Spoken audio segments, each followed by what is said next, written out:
welcome back. So, one of the big topics in my social media feed has been about plantar fasciitis. Now, for those that don't know the term or haven't had it before, plantar fasciitis is sort of a catch-all term for pain in your feet, and particularly towards the heel or in the sole of the foot.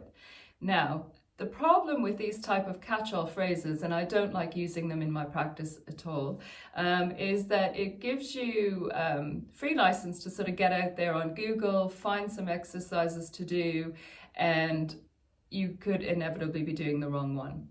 Because plantar fasciitis, although it's an inflammation of the tissue at the bottom of the foot, which is fairly common, there are lots of different ways that you can create this situation in your body, and they are all incredibly different from one another. And so the same advice will work for one person but not for another, and it's really important to know where you are to start with. So the big thing I wanted to do today is to help you to try and realize what foot type you are.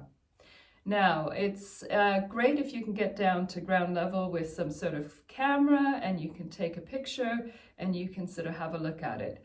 And so we need to know whether you've got flat arches or whether they're too high or whether the feet are not very mobile at this point in time. So we're going to go through a couple different ways that you can do this.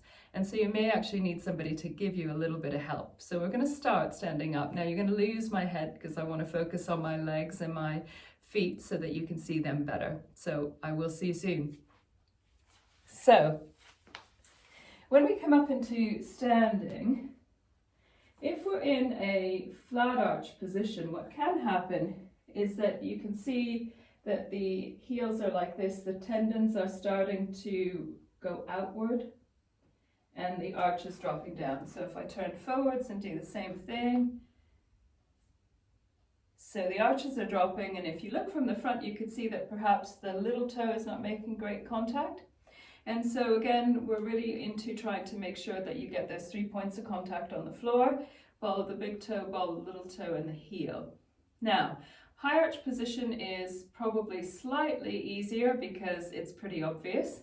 But in that case, you tend to be resting a little bit more on the outside edge of your heel, outside edge of your foot, and the arches are pretty obviously up.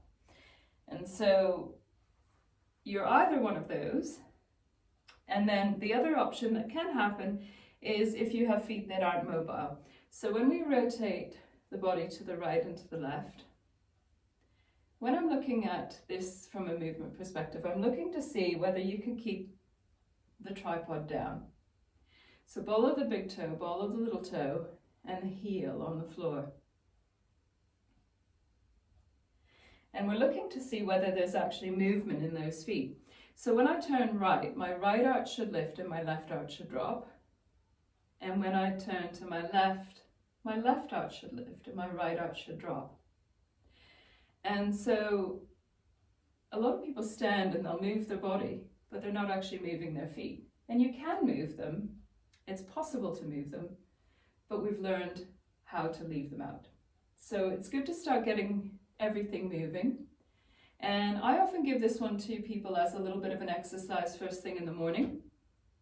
The other thing you want to do before we even do this is take a step back for 1 second, is balance the feet out. So if you lean forward into the balls of your feet, so you feel like you're going to lose your heels and you're getting tension through the front, and then you go into the heels and you feel like you're losing your front of your feet contact on the floor and you're starting to lose your balance there as well. Go forward and back a few times. The second thing I want you to notice is that there's a little bit of tension here and there's a little bit of tension as we go backwards. And so what I want you to do is find that center ground where things can just settle into the floor and relax. And you really notice that you've got those 3 points of contact equally on the floor. Same on the right, same on the left. So we can also take our hips to the right to lean more on our right leg, take our hips to the left and lean more on the left leg. And just become aware of your feet and how they actually contact the ground when you're actually asking them to put more weight through.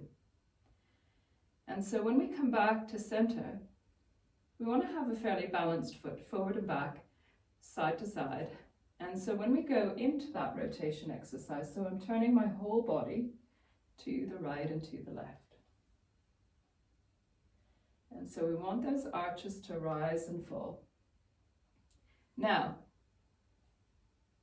again, some of the things that we do, you may not feel like it's a very obvious connection there, and you may not feel that there's a great deal of movement going on. So I don't want you to worry about this. I want you to try doing the movement, see how you feel with it. When you repeat the movement and you become more aware of how your feet are, you're more likely to be able to stimulate some action there. And the other thing is that if you're struggling to keep those 3 points of contact down, there are also ways that we can work with this.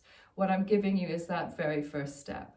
So I will see you on the next video. Keep sending me your comments in. I've got 100 days of this, so I need lots of suggestions, and I want to give you the things that you want to know about.